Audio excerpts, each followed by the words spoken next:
Boleh nih Miss diceritain nih, gimana nih awalnya tertarik untuk, menjadi guru atau, menjadi founder nih di tempat yang sekarang Miss pimpin gitu? Untuk belajar di tahun 2018.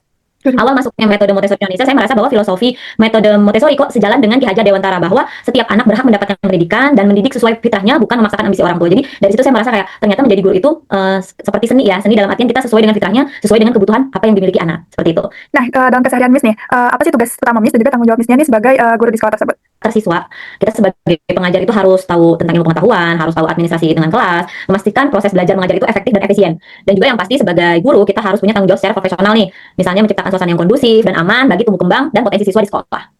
Menurut Miss nih, apa arti profesionalisme dalam profesi seorang guru? Profesional ya. Jadi kita mesti paham dulu nih bahwa guru itu bukan sekedar mengajar lalu pulang seperti itu. Jadi guru itu adalah pekerjaan yang memiliki seni dan dedikasi untuk mencerdaskan peserta didik. Jadi jangan beranggapan bahwa ya udah saya nggak jalanin tugas aja, tidak begitu. Jadi kita harus tahu seninya gimana caranya menghadapi anak di dalam kelas. Jadi kita nggak burn out gitu. Karena kita harus work and life balance gitu. Jadi kalian juga bekerja sebagai guru juga harus balance dengan kehidupan. Jadi ada seninya gitu dalam mencerdaskan peserta didik nih. Guru juga harus komitmen, memiliki kemampuan seperti mutu pendidikannya tinggi, terus juga pengetahuan pedagogiknya juga bagus, kepribadiannya, sosialnya itu juga memiliki kemampuan mengajar kita yang secara kreatif, adiktif dan juga berpusat pada siswa. Jadi sekali lagi kalau menjadi guru intinya kita nggak boleh asal ngajar lalu pulang dan yang penting selesai tugas saya hari ini. Tidak bisa. Jadi ketika kalian menghadapi masalah dalam kelas kalian akan burn out banget nih, apa yang harus saya hadapi, tiba-tiba anak naik ke atas meja atau ada yang gelantungan gitu kan, itu akan bikin kalian stres. Nah itu seninya menjadi guru seperti itu. Mengajar siswa nih, Miss sikap atau nilai apa saja yang menurut Miss-nya penting dimiliki oleh seorang guru?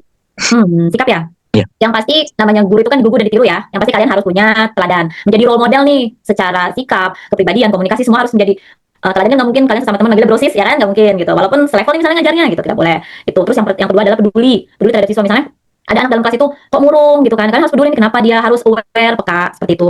Terus tanggung jawab, semangat dalam mengajarnya, kreatif, inovatif. Yang pasti nggak mungkin kalian mengajar dengan sistem ceramah untuk anak early ini yang SD atau PAUD, nggak mungkin sama kalian kan, nggak mungkin. Itu kalian harus punya seninya tuh, nggak mungkin kan seperti itu. Terus kalian juga harus adil. Misalnya berantem nih, anak SD kan biasa berantem nih, nuduh-nuduhan si A nih, si B nih, harus adil nih, harus jadi hakim yang adil ya kan. Nah terus juga komunikatif, supaya apa, supaya bisa berkolaborasi dengan siswa. Ketika ada pembelajaran yang kalian ajarkan di minggu ini, tapi kok di minggu selanjutnya mereka lupa, diajak berkolaborasi. Kira-kira metode saya yang kemarin itu kok nggak masuk ya ke siswa, sekarang apa nih, yuk kita ajak praktik yuk, misalnya tentang fotosintesis. Kalau kita ajarin anak fotosintesis itu secara kita sistem yang tidak memakai praktek atau dengan sistem lebih yang materi yang workbook gitu ya, kita lihat buku gitu, ya akan sulit untuk anak-anak. Kita pasti akan beralih, yuk kita nonton misalnya gitu kan. Lanjut, Miss. Menurut Miss-nya nih, pengalaman selama mengajar, kompetensi atau kemampuan apa saja yang perlu dimiliki seorang guru agar dapat menjalankan tugasnya dengan baik? Berdasarkan pengalaman ya, sebenarnya guru itu wajib memiliki 4 kompetensi nih. Jadi kalau teman-teman bisa pelajari beberapa buku yang ada di Ki Hajar Dewantara itu, guru profesional itu harus memiliki 4 kompetensi. Yang pertama pedagogi. Pedagogi itu adalah mengelola pembelajaran. Nggak mungkin kan kalian masuk dengan aku punya ide ini gitu kan, tiba-tiba gitu spontan gitu kan, nggak mungkin ya. Jadi harus punya pengelolaan pembelajaran. Yang kedua itu kepribadian. Jadi teman-teman harus punya teladan, balik lagi ya, kita harus menjadi teladan, digugu dan ditiru guru. Ketiga itu komunikasi, berkomunikasi yang tadi saya bilang, berkomunikasi dengan dengan siswa. Saya bilang tidak mungkin dengan metode ceramah ke anak PAUD atau anak SD kelas 1 ya, kalian akan ditinggal keluar pasti kan, mereka udah bosan, mereka kan bolak-balik kelas pasti gitu. Terus yang terakhir ya komunikasi profesional atau menguasai materi yang tadi pedagogi. Pertanyaan terakhir dari saya, itu apakah selama mengajar Miss-nya pernah menghadapi tantangan tertentu? Misalnya saat menghadapi siswa dengan karakter atau kebutuhan belajar yang berbeda, bagaimana biasanya Miss-nya menghadapinya? Ya, di sekolah kami dulu, di sekolah saya dulu ya, sebelum saya keluar, saya tuh sama di rumah tumbuh kembang pun saya memiliki siswa inklusi. Saya menghadapi anak yang attention disorder, ADHD, ADHD, autism, dan juga speed delay. Itu sangat berbeda dengan anak tipikal. Jadi kalau teman-teman tahu anak tipikal dan anak berkebutuhan itu, tipikal itu kalau di umum itu bilangnya anak normal ya. Tapi kalau kami tidak boleh membilangnya anak normal, karena setiap anak sebenarnya normal, tapi kebutuhannya beda-beda gitu. Sebagai seorang guru nih Miss, apakah Miss-nya memiliki sertifikat atau pelatihan khusus yang mendukung profesi sebagai guru ini? Kalau ada bisa ceritakan sedikit gimana prosesnya?